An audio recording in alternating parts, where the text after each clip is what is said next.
Serious, what is a conspiracy theory you actually believe in?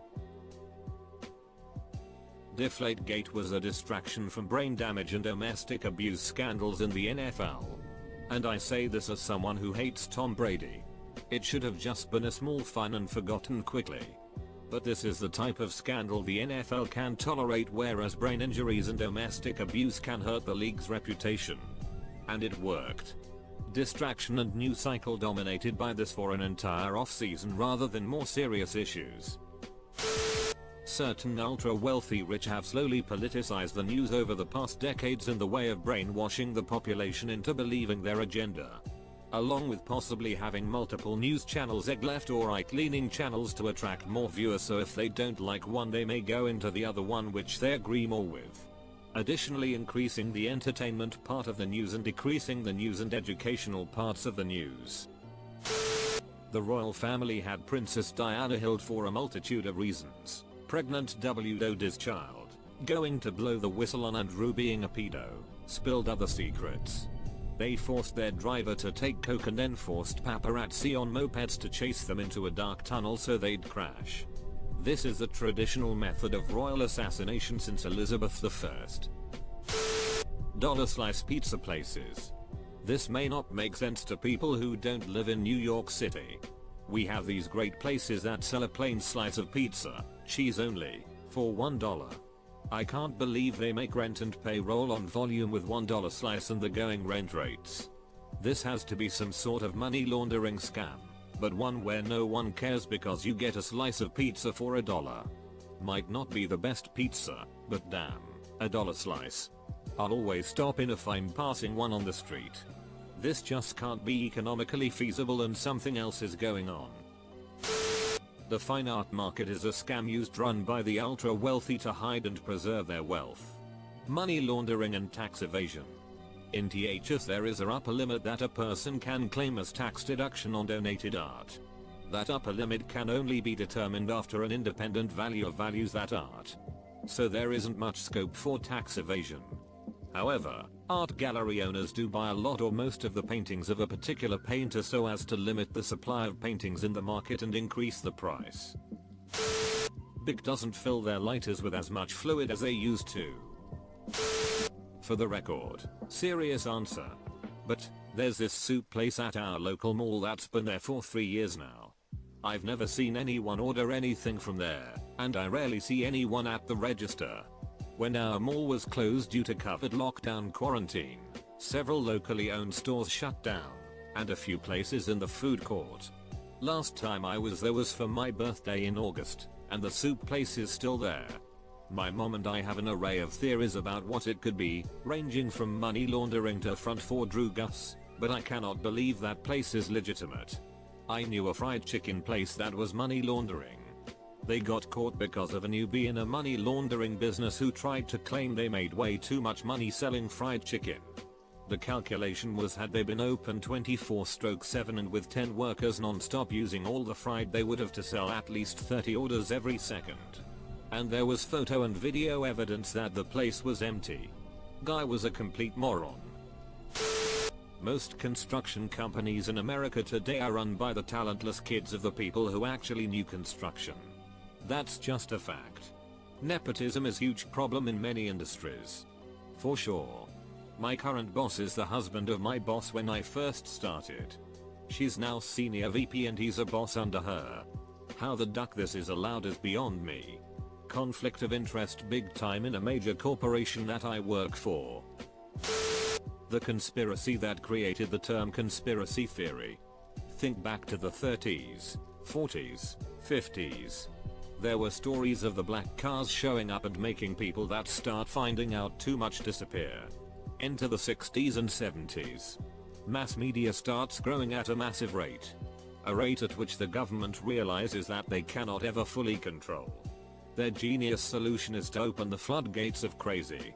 Push a bunch of conspiracy theories into the populace that makes real conspiracy reports be ignored as just tinfoil hat crazy. Label all reports as conspiracy theory. This over time creates a societal misunderstanding in the form of the term conspiracy theory becoming equated with crazy. An example of this is I believe that there really aren't many people that truly believe the earth is flat. There are just some entities planted that push it as a theory.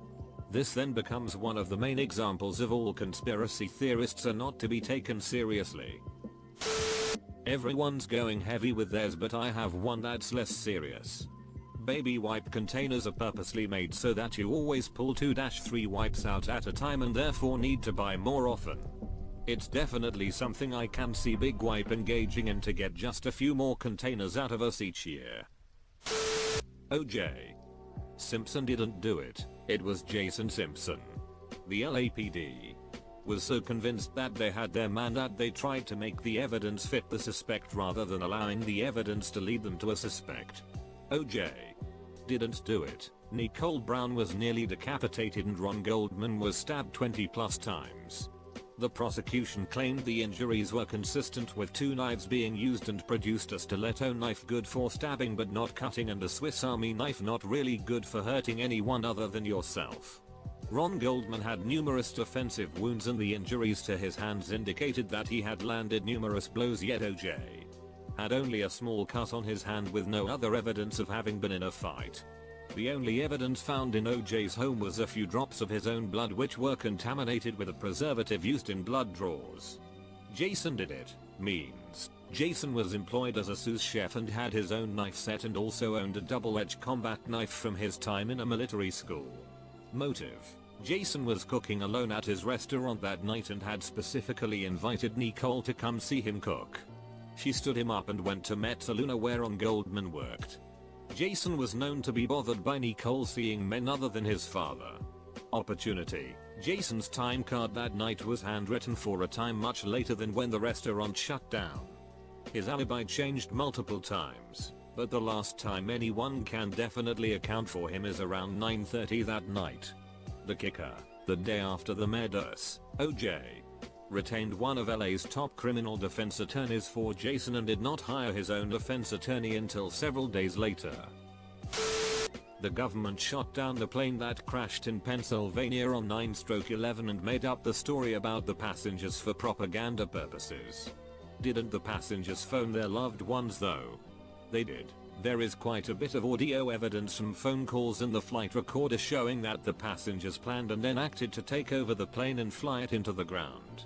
We know their names and their last words. They recited the Lord's Prayer and Psalm 23, and then Todd Beamer, father of 3 young children, said, "Are you ready? Okay. Let's roll." I fully believe that the plane passengers would have supported the plane being shot down rather than having it be flown into the Capitol, and I believe that the US government would have brought it down if it came to it, albeit not with bullets. They didn't have time to arm the F-16s, so the plan was to ram it, but in this case, I truly think the passengers brought it down themselves. Ducking heroes, all of them. That Dorothy Kilgallen didn't kill herself and the government was responsible for JFK's assassination. I don't know why the government would do something like that, but the evidence lines up. Reporters don't kill themselves when they're days away from publishing something that would crack the JFK case wide open. Also, witnesses saw FBI agents leaving her house with documents. Plus, the only person she handed her draft to wound up dead 2 days later. The draft, of course, went missing and the investigation into her death was laughable. The Tianjin explosion was a result of China either working on or moving dangerous materials, and while explosion was non-nuclear, materials were radioactive. Radioactive slag was found nearby afterwards, as well as the epicenter of the explosion doesn't match the official reports. Later deleted satellite photos showed the explosion was either on the street or below in the sewers access tunnels, not within the nearby factory like China suggests. Not a huge conspiracy, just China trying to keep its nuclear energy weapons information hush-hush after a mishap. Reagan was diagnosed with Alzheimer's when he was still in office and his advisors told him to write a letter to the American people to be released later after it got too bad to hide. When his condition went public in 1994, they released the letter and it was almost perfect handwriting, spelling, and grammar. 6 months later he couldn't carry on a conversation. I'm convinced he didn't progress that fast in 1994 and that the entire thing was constructed over the years to look like he was mentally competent while he was president. I'm not a full-blown 9/11 truther, but I don't believe the official story. I awarded you, but a lot of things did not add up. 1. The missing $750 billion from the budget that no one could account for the day before. Check market watch to the huge volume of puts or options on the airline stocks 2 days before, and no one ever collected. 3. Terrorist insurance doubled on the trade towers and a new owner 1 month before. 4. The terrorists failed out of flight school in Florida and didn't even show up half the time. They couldn't fly a Cessna, but scored 2 direct hits with a jumbo jet. 5. All the gold and silver that was not recovered from the buildings that fell next to it. They recovered very little. 6. All the money going to defense contractors and the start of the Patriot Act.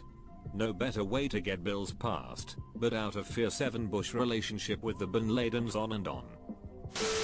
Green energy movements are run by big oil. Many people, companies and governments keep pushing for wind and solar, but they never talk about nuclear. Why? Nuclear is the most sustainable and reliable form of energy. Solar and wind use plenty of fossil fuel in their manufacturing. I heard somewhere that a wind turbine needs to function for 30 years before it pays of its manufacturing cost, though I have no source. Both are unreliable. Wind turbines can only be used in places with plenty of wind, and solar panels only work when the sun is shining. What do you do in the areas and at the times where those are not making electricity? Fossil backup time. In conclusion, big oil pushes less reliable green energy solutions as a way of remaining relevant in the future, whereas nuclear would destroy a huge share of their profits. We should always have oil on hand. The racial tension in America surrounding cops beating up minorities is a scapegoat to turn people of different races against each other, when really the shit that cops get away with doing to people of any race is often horrific. I don't think it's an accident that stories wherein white cops abuse black people are touted as signs of racism instead of what they self-evidently are: corrupt people in a certain profession harassing and assaulting others with impunity. This issue has so much more to do with the power we've allowed cops to have than whatever their biases are, but the media keeps us at each other's throats.